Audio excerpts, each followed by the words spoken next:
Le pedí prestado $5.000 a mi mejor amigo para una emergencia urgente.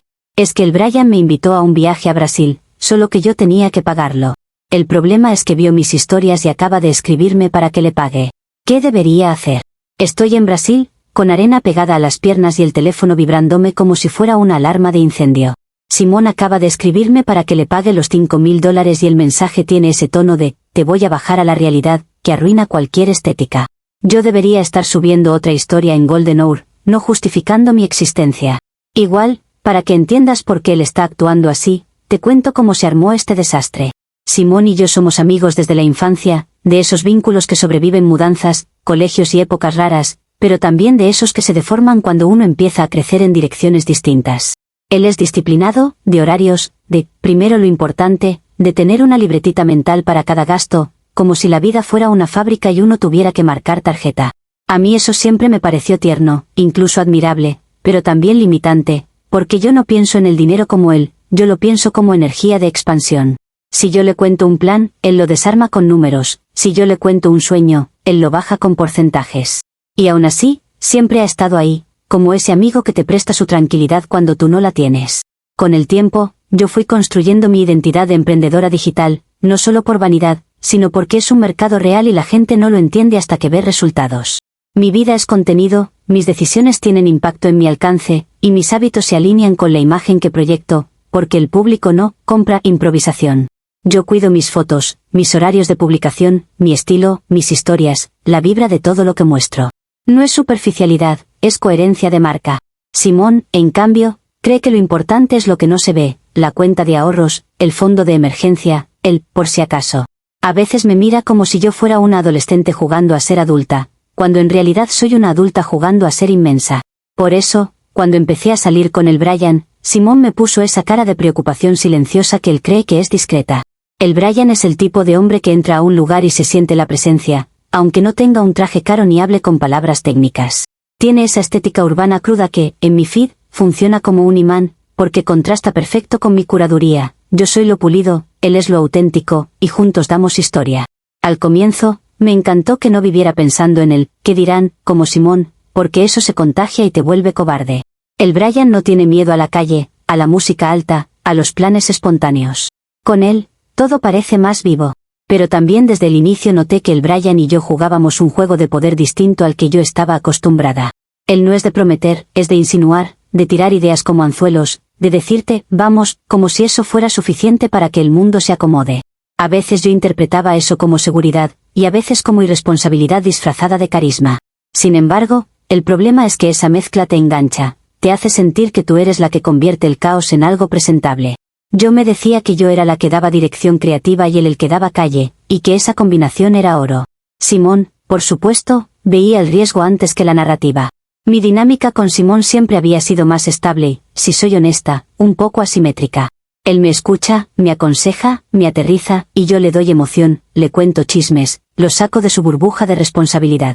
Cuando yo estaba mal, él aparecía con soluciones, no con discursos. Si yo necesitaba que alguien me lleve a un lugar o me acompañe a algo incómodo, él lo hacía sin pedir nada a cambio.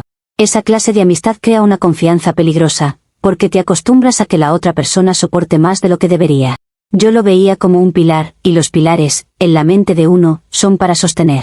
Nunca lo pensé como alguien que pudiera cansarse, porque él no es dramático, y la gente no dramática da la falsa sensación de que todo se les resbala. El Brian, en cambio, siempre fue más de imagen que de estructura, aunque él jamás lo diría así. Él entiende la estética, entiende el impacto, entiende lo que significa que te miren, solo que su enfoque es más instintivo. A mí me encantaba que se dejara grabar sin ponerse tieso, que no preguntara ¿y esto para qué?, que simplemente se montara en el mood. Yo empecé a imaginar que, si él se alineaba con mi visión, podríamos crecer rápido y fuerte, como esas parejas que se vuelven una marca en sí mismas. Y eso no es una fantasía, eso pasa, solo que la gente no admite que requiere estrategia. Yo sentía que estaba a una decisión buena de convertir mi contenido en algo internacional. Por eso, cuando él me propuso ir a Río de Janeiro para crear contenido internacional, yo sentí que era la señal más obvia del mundo. No una señal mística, sino una señal de mercado. Brasil vende, la playa vende, el contraste cultural vende, y la gente ama ver a alguien vivir lo que ellos no están viviendo.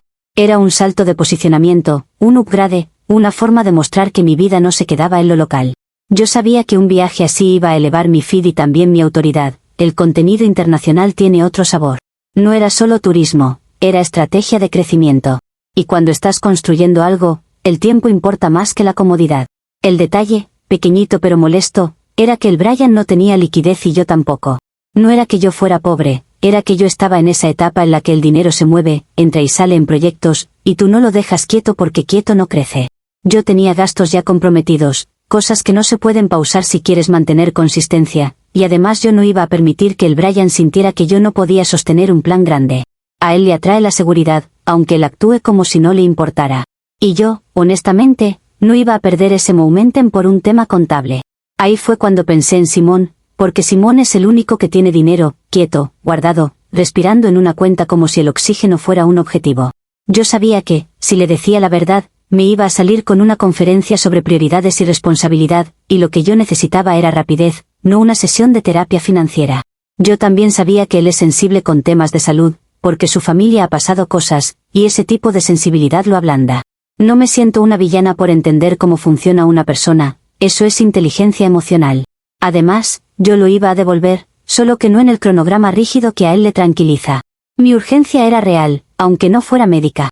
Entonces, le conté una emergencia urgente, con una intervención quirúrgica, algo lo suficientemente serio como para que no hiciera preguntas invasivas, pero lo suficientemente general como para que no pudiera verificar.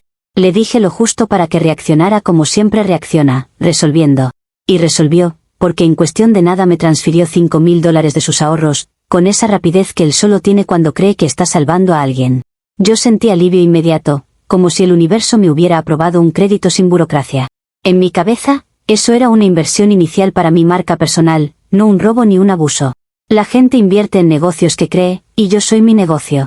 El viaje empezó con esa energía que te hace sentir que tomaste la decisión correcta, porque todo te sale lindo. Río es una locura visual, la luz, el color, la textura, la vida en la calle, la playa que parece escenario.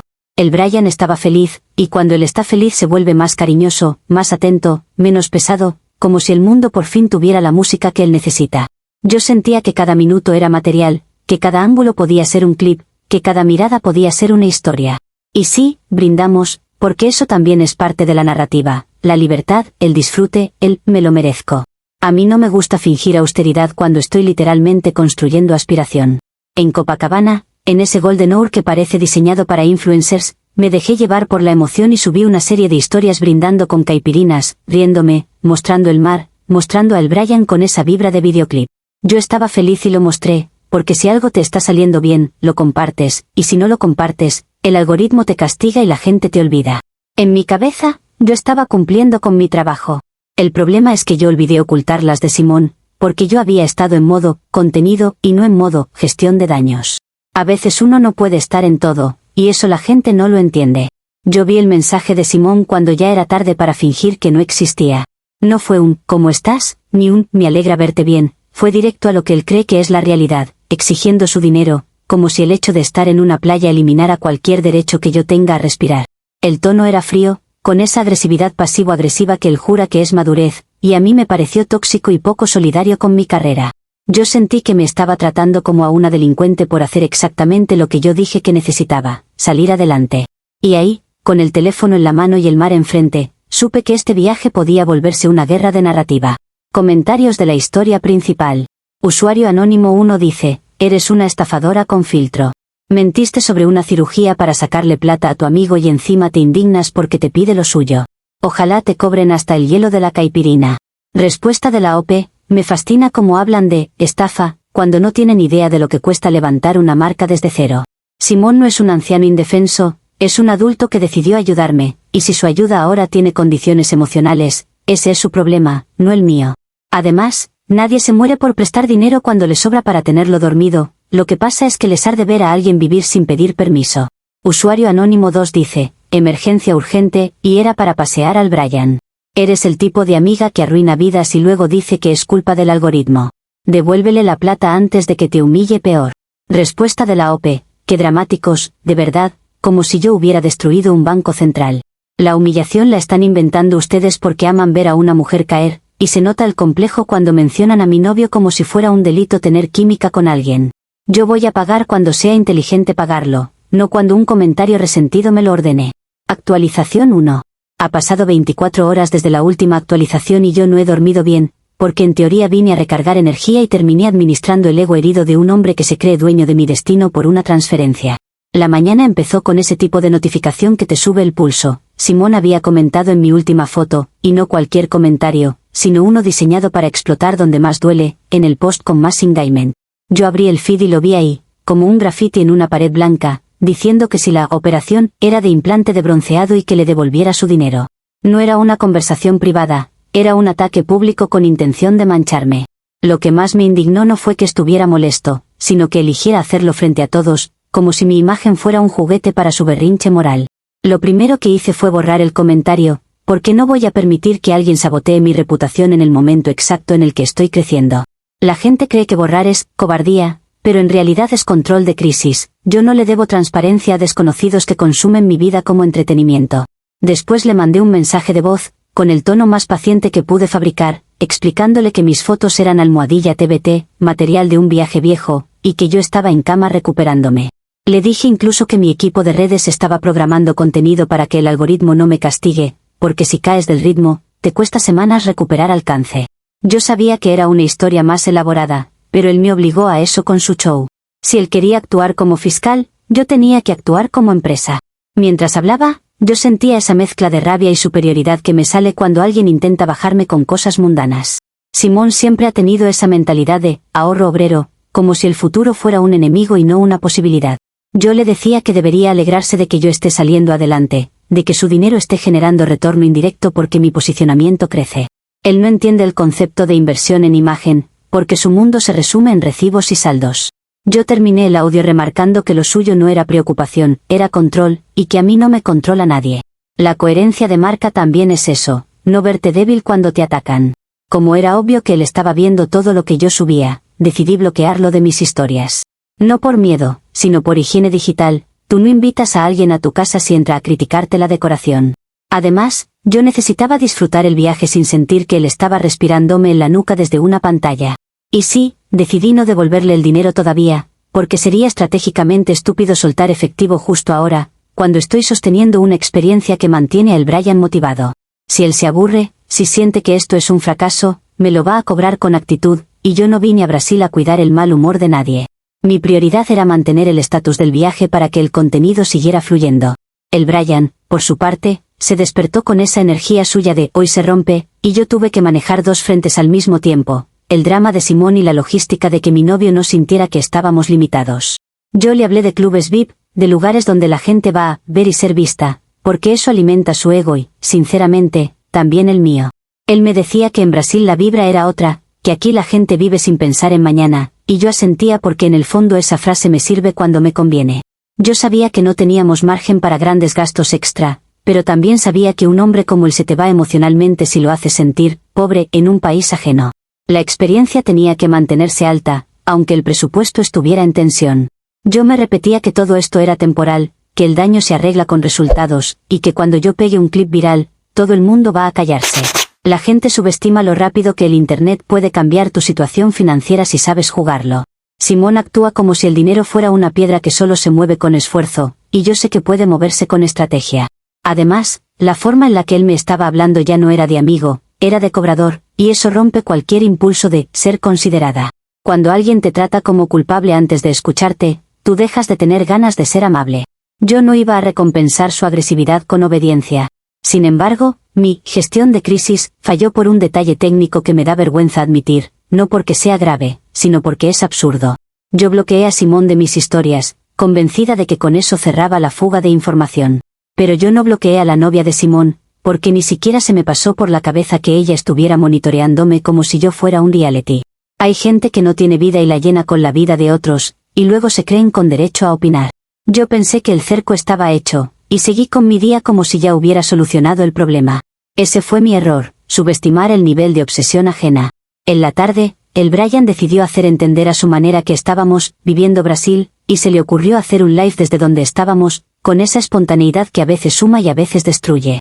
Él prendió la cámara sin avisar, con música alta, gente alrededor, y yo aparecí bailando samba, riéndome, y en un impulso grité una frase horrible sobre la pobreza, no porque yo odie a nadie, sino porque aquí la gente exagera para que el momento se sienta épico.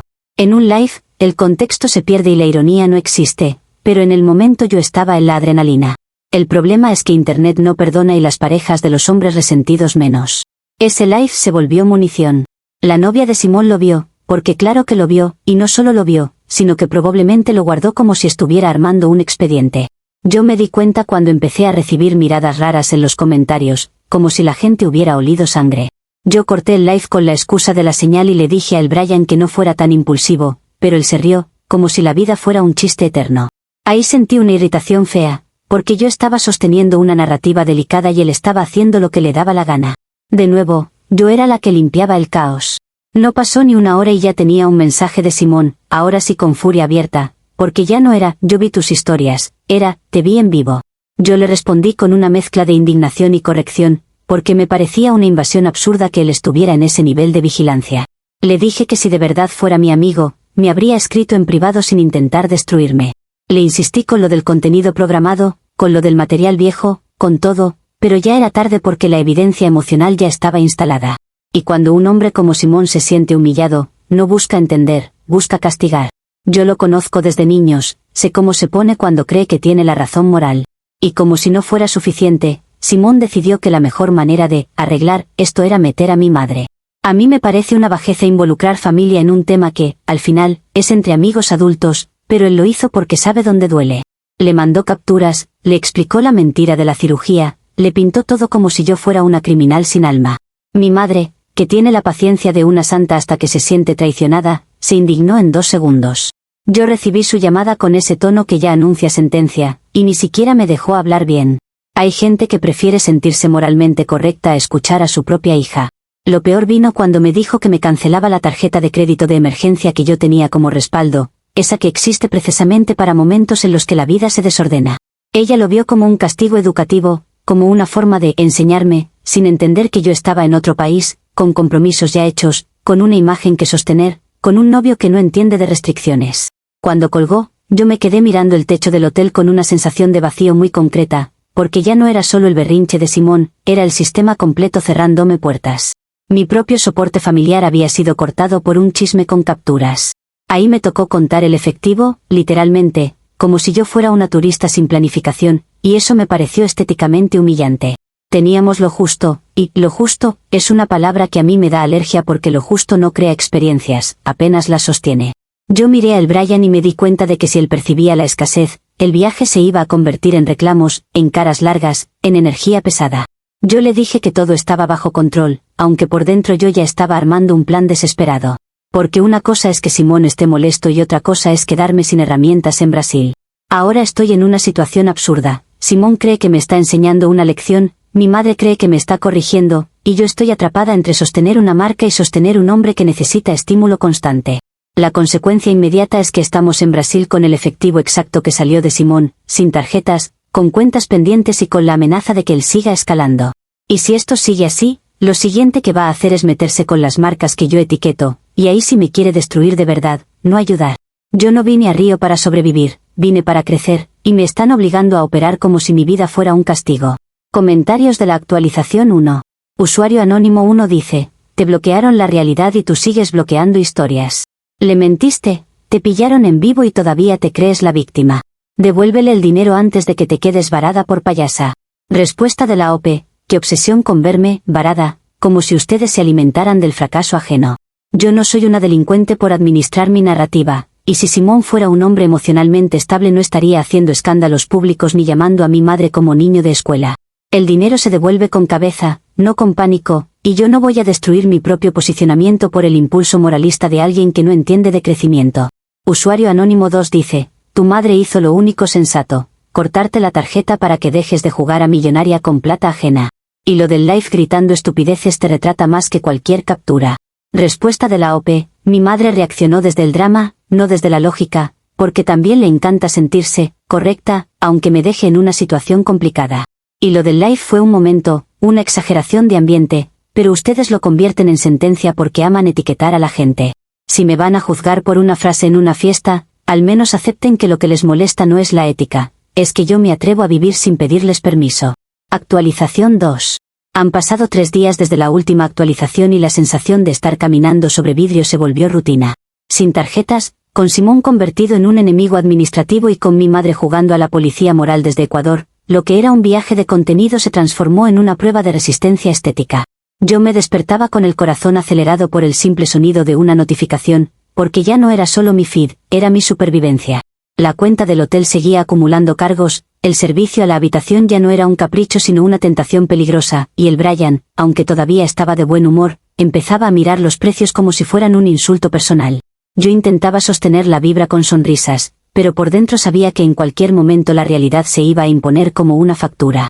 Simón no se conformó con haberme expuesto y con haber metido a mi madre, ahora estaba insinuando que iba a contactar a las marcas que yo etiqueto, como si mi trabajo fuera una juguetería donde él puede entrar a romper cosas porque está molesto. Me mandó un mensaje larguísimo hablando de consecuencias, de responsabilidad, de no voy a permitir que sigas mintiendo, y lo leí con una mezcla de rabia y asco, porque lo que más me enoja de la gente moralista es que se sienten héroes cuando solo están siendo vengativos. Yo le respondí con calma estratégica, le dije que no se atreviera a sabotearme porque eso ya sería daño real, no un berrinche de amistad, y él me contestó con un «págame entonces», como si estuviera hablando con una cajera. Ahí entendí que la amistad estaba suspendida y que lo único que quedaba era control de daños, porque si él tocaba mis colaboraciones, mi futuro inmediato se caía. Fue entonces cuando tomé una decisión que, honestamente, fue brillante en términos de dignidad, monetizar la presencia de el Brian. Si yo estaba atrapada en Brasil sin herramientas financieras, lo lógico era convertir el viaje en un activo tangible, y el Brian, con su estética cruda y esa autenticidad que aquí se valora, podía ser una entrada de dinero rápida. Yo sabía que existían agencias de talentos en Río que cazan caras, cuerpos y vibra para campañas, y yo también sabía que, si yo entraba bien parada, podía posicionarme como su manager y directora creativa.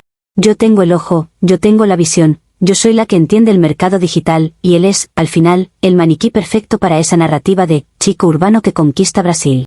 Mi plan era simple, conseguirle un adelanto, pagarle a Simón para que se calle, y mantener el viaje sin que se note la crisis. Convencer a el Brian fue más fácil de lo que esperaba, porque él ama la idea de ser descubierto, de que alguien le diga que tiene algo. Yo lo vendí como una aventura de estatus, le dije que podíamos salir de ahí con una oportunidad real, que eso sí era contenido internacional, y él se emocionó al instante. Le armé un look rápido con lo que teníamos, le acomodé la cadena, le pedí que no se pasara con las frases vulgares, y le dije que dejara que yo hablara primero porque yo entiendo de pitch. Él me miraba con esa mezcla de confianza y condescendencia, como si yo fuera su stylist y su novia al mismo tiempo, y yo lo tomé como una ventaja. Cuando un hombre se deja llevar, tú lo puedes dirigir. Llegamos a la agencia y desde el primer segundo yo sentí que el lugar olía a juicio silencioso. Era un espacio limpio, minimalista, con gente que mira como si estuviera evaluando un producto, y yo estaba lista para jugar ese juego. Me presenté como manager y directora creativa, con una seguridad que no era actuada, porque si algo sé hacer es vender una historia. Les hablé de mi capacidad de posicionamiento, de cómo yo construyo narrativas visuales, de cómo el Brian encajaba con la tendencia de lo auténtico, de cómo podríamos generar engagement internacional. Yo creía que estaba brillando, porque yo tengo presencia, yo tengo discurso, yo tengo control. Y al inicio, ellos parecían interesados, asentían, hacían preguntas, miraban al Brian como si fuera una pieza rara. Pero el giro asqueroso fue que el interés era por él, no por mí, y lo entendí cuando el director de casting me miró de arriba abajo con esa frialdad que solo tiene la gente que se siente dueña del gusto. Me dijo, sin vergüenza, que mi estética era demasiado filtrada y genérica, como si yo fuera un error de configuración. Lo dijo con esa falsa neutralidad profesional, como si estuviera describiendo el clima, y a mí me ardió por dentro porque no era una crítica técnica, era un golpe a mi identidad. Me remató con que preferían autenticidad y que yo, según él, no encajaba en esa línea, y luego me pidió que esperara afuera. Afuera. Como si yo fuera una secretaria de mi propio proyecto. Yo me quedé congelada un segundo por la humillación y por el absurdo de que en Brasil me expulsaran de una sala por ser demasiado curada, cuando literalmente eso es lo que paga el Internet. El Brian, en vez de indignarse por mí, se infló como pavor real. Lo vi cómo se le levantó el pecho, cómo sonrió con esa sonrisa de «yo sabía», y me dio una rabia fría porque yo lo llevé ahí, yo lo preparé, yo le construí el contexto. Yo intenté entrar de nuevo, intenté recordarle al director que yo era parte de la propuesta creativa, pero me cortaron con un gesto, como si yo fuera ruido. El Brian siguió adentro, y yo me quedé en una sala de espera mirando una pared blanca, escuchando risas y palabras en portugués que me sonaban a burla. Yo no podía explotar ahí, porque explotar te vuelve problemática, y yo necesitaba conservar el control aunque por dentro quisiera gritar. Cuando por fin salió diferente, como si ya se hubiera probado un futuro sin mí. Me mostró el contrato casi sin mirarme y me dijo que lo firmaron en el acto por su autenticidad exótica, una frase que me dio asco porque lo estaban usando como un souvenir humano. Lo peor fue que le dieron un adelanto en efectivo a él, ahí mismo, en billetes, como si estuvieran premiando a un perro por un truco. Yo sentí alivio, porque mi plan se estaba cumpliendo en parte. Había dinero real, y yo podía por fin pagarle a Simón y cerrar esa boca venenosa. Yo le pedí al Brian que me diera el efectivo para organizarlo, no como una imposición, sino como un acto lógico, porque yo era la que sabía distribuirlo. Y él me miró con una sonrisa lenta, de esas que anuncian traición. Ahí vino la puñalada, y fue más insultante por lo teatral. El Brian me dijo que yo no encajaba en su nueva etapa, que él estaba en otro nivel ahora, y lo dijo como si estuviera repitiendo una frase que alguien le enseñó. Me señaló, literalmente, que yo era demasiado controladora, que yo lo apagaba, que yo no vibraba con su nuevo camino, como si mi estructura fuera un defecto. Yo intenté mantener la compostura, le dije que no sea ridículo, que yo lo había llevado ahí, que sin mí ni siquiera habría encontrado la agencia, pero él ya estaba drogado de validación.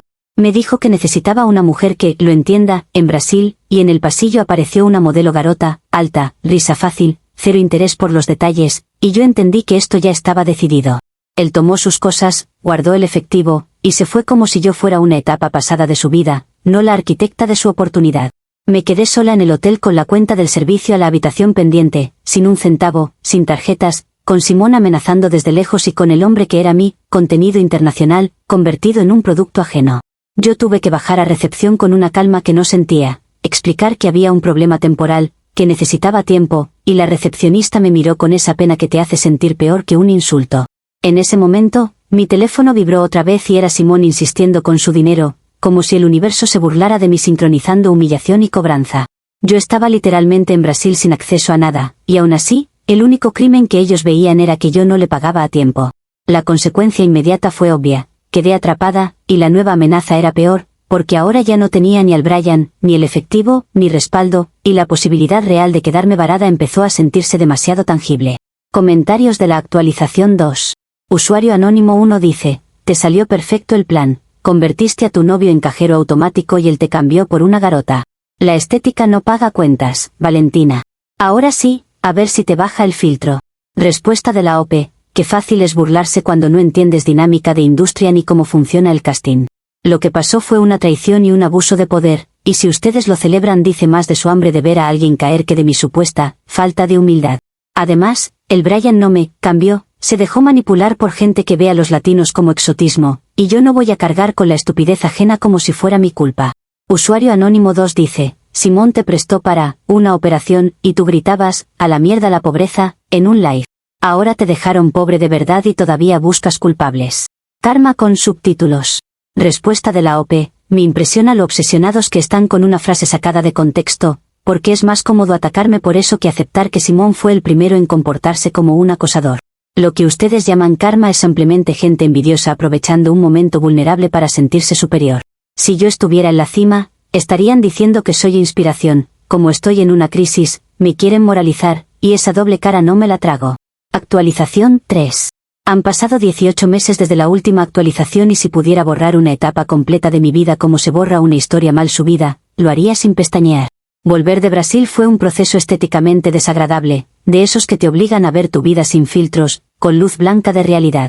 Para empezar, tuve que aceptar que no podía quedarme ahí jugando a la mártir porque nadie iba a venir a rescatarme, ni Simón iba a ablandarse, ni mi madre iba a recular, y el Brian ya estaba ocupado siendo la nueva estrella de otro mundo. Conseguí el pasaje de regreso como pude, en modo supervivencia, y en ese momento entendí que mi marca personal, por primera vez, no era un activo, era un peso. Todo el contenido que había construido no me sirvió de escudo, porque el internet no paga boletos cuando te caes. El golpe más humillante fue tener que vender mi cuenta de Instagram, mi cuenta real, con mis 40.000 seguidores, a una tienda de repuestos de autos. A veces lo cuento y la gente cree que exagero, pero fue literal. Un negocio de piezas mecánicas compró mi perfil porque necesitaban alcance barato y yo necesitaba efectivo rápido. Fue como entregar mi identidad por un montón de billetes, y aunque fue una decisión inteligente para salir del hoyo, se sintió como arrancarme una parte de mí. Lo peor es que, al día siguiente, yo ya no existía en mi propio espacio, mi nombre se convirtió en publicaciones de lubricantes y llantas. Yo veía mi viejo feed transformado en promociones y me daba una mezcla de rabia y vacío, porque mi estética había terminado vendiendo tornillos. Esa fue la primera lección real: la audiencia no es tuya, es un recurso que se mueve al mejor postor. Con ese dinero pude pagar el pasaje y devolverle la mitad a Simón, no porque él mereciera compasión, sino porque yo necesitaba cortar la narrativa de que no pago. Yo pensé ingenuamente que con eso él iba a bajar la intensidad, que al menos iba a reconocer el esfuerzo, pero Simón ya no estaba jugando a ser amigo, estaba jugando a ser juez. Me demandó igual, y no fue una demanda simbólica, fue real, de esas que te ponen un sello encima y te obligan a reorganizar tu vida. Cuando me llegó la notificación, sentí una furia enorme, porque era como si él quisiera castigarme más allá del dinero, como si necesitara verme sometida. Y claro, en su mente él era el héroe recuperando su dignidad, pero en la vida real solo estaba asegurándose de que yo nunca pudiera levantarme rápido.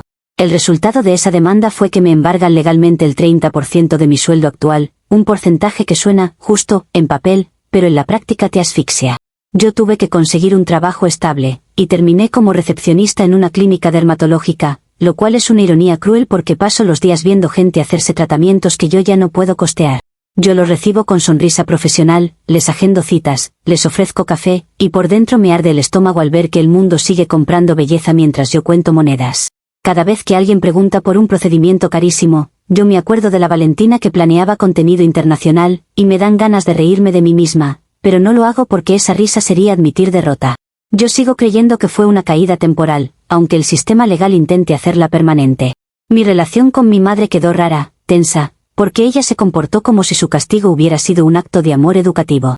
Me dice que gracias a eso, aprendí, como si aprender fuera lo mismo que ser humillada. Yo no le perdono que me dejara sin respaldo en un país ajeno, y ella no me perdona que yo no le haya pedido permiso para vivir mi vida. Nos hablamos, sí, porque la familia no se corta tan fácil, pero siempre hay una sombra en la conversación, un recordatorio silencioso de que, cuando me caí, ella eligió la moral antes que la protección. Y eso cambia como miras a tu propia sangre. Yo me volví más cuidadosa con lo que cuento, con lo que muestro, con lo que permito. Con Simón, lo que quedó fue una relación fría, contractual, y eso es lo que más me parece injusto, porque él convirtió años de amistad en un caso. Él se presenta como víctima ejemplar y a mí me pinta como un monstruo manipulador, y la gente le cree porque él habla con calma y yo hablo con intensidad. La vida premia el tono correcto, no la verdad emocional. A veces me imagino qué habría pasado si él hubiera sido menos teatral, si hubiera aceptado que yo estaba en una etapa de crecimiento y me hubiera dado espacio, pero él necesitaba control y yo necesitaba expansión, era una guerra inevitable. Lo peor es que, en su versión, él me salvó de mí misma, cuando en realidad me encadenó al pasado. Y aún así, como la ley lo respalda, yo tengo que sonreír y pagar. Pero el verdadero karma irónico está en las vallas publicitarias, porque el Brian, el hombre que me dejó tirada en Brasil, es ahora la cara oficial de una marca de cerveza brasileña famosa. Yo lo vi por primera vez en una pantalla gigante y sentí una punzada tan fuerte que me quedé sin aire por un segundo. Ahí estaba él, riéndose en la playa, con una campaña mundial, con el tipo de éxito que yo había visualizado, pero sin mí. Y lo más insultante es que esa foto, la imagen que lo catapultó, la tomé yo con mi iPhone aquel día. Mi mano, mi ojo, mi encuadre, mi dirección. La industria se tragó mi visión y escupió mi nombre. Cuando me enteré de lo que venía después, casi me dio risa de lo cruel que puede ser el universo. Simón es el contador oficial del Brian. Sí, Simón, el hombre que me trató como delincuente por $5.000, terminó asociado con el Brian para proteger su fortuna. Se hicieron socios, porque el mundo ama esas alianzas que parecen moralmente limpias. Simón ahora habla de negocios y responsabilidad, mientras administra el dinero de alguien que lo dejó todo por una garota, y eso me parece una burla completa. Me imagino a Simón diciéndole al Brian que hay que invertir, que hay que ahorrar, que hay que pensar en el futuro, como si él no hubiera aprendido nada sobre lealtad, solo sobre control. Y el Brian, por supuesto, debe estar encantado porque ahora tiene estructura sin tener que escuchar mis ideas. Yo quedé siendo la recepcionista que tiene que ver la cara de su ex en cada esquina mientras agenda citas a señoras ricas, y ese es el tipo de humillación lenta que no se supera con frases motivacionales. A veces me llega una paciente hablando de lo increíble que es esa campaña de cerveza, y yo tengo que asentir como si fuera una espectadora más. Otras veces, una compañera de trabajo me muestra un vídeo del Brian en una entrevista, y yo tengo que fingir indiferencia cuando por dentro quiero gritar que esa carrera la inicié yo. Esa es la parte más asquerosa, ser invisible frente a algo que tú ayudaste a construir. Mi vida se volvió pequeña por un error de gestión de narrativa y por la mezquindad de gente que dijo ser mi apoyo. Hoy sigo pagando el embargo, sigo trabajando, sigo mirando vallas, y sigo pensando que todo esto se habría evitado si la gente entendiera que la imagen es capital. Mi problema no fue querer crecer, fue confiar en personas que no entendían mi visión y que, en vez de hablar conmigo, eligieron castigarme. La consecuencia inmediata es que estoy atrapada en una vida que se siente prestada, con un porcentaje de mi sueldo yéndose a alguien que ahora vive de las cuentas de otro. Y la nueva amenaza, aunque suene ridícula, es que cada vez que veo a el Brian triunfar con mi foto, me dan ganas de hacer algo impulsivo para recuperar mi lugar, porque el olvido es lo único que me da miedo de verdad. Comentarios de la actualización 3. Usuario anónimo 1 dice, vendiste tu Instagram a repuestos de autos y ahora agendas citas en una clínica. Eso no es karma, es consecuencia. Mentiste, robaste y te victimaste, y por fin el mundo te cobró sin filtros. Respuesta de la OP, ustedes aman decir, consecuencia, como si eso fuera sinónimo de justicia, cuando en realidad es solo la forma elegante de decir que disfrutan mi caída. Yo no robé, yo tomé una oportunidad con un préstamo que se volvió guerra por el ego de Simón y por el morbo público. Y si creen que perder una cuenta y un porcentaje de sueldo me define, es porque necesitan que una mujer sea castigada para sentirse en paz con sus propias vidas pequeñas. Usuario anónimo 2 dice, el Brian millonario con tu foto, Simón su contador y tu embargada. Esto parece escrito por el universo para enseñarte que usar a la gente sale caro. Nadie te debe nada, Valentina. Respuesta de la OP, el universo no enseña, la gente decide, y ustedes romantizan la crueldad como si fuera una parábola. El Brian no es un genio, es un oportunista con suerte, Simón no es un santo, es un resentido con traje, y yo no soy la villana que ustedes necesitan para simplificar la historia. Que no me deban nada no significa que yo tenga que aplaudir cómo se reparten mi visión mientras me miran desde arriba.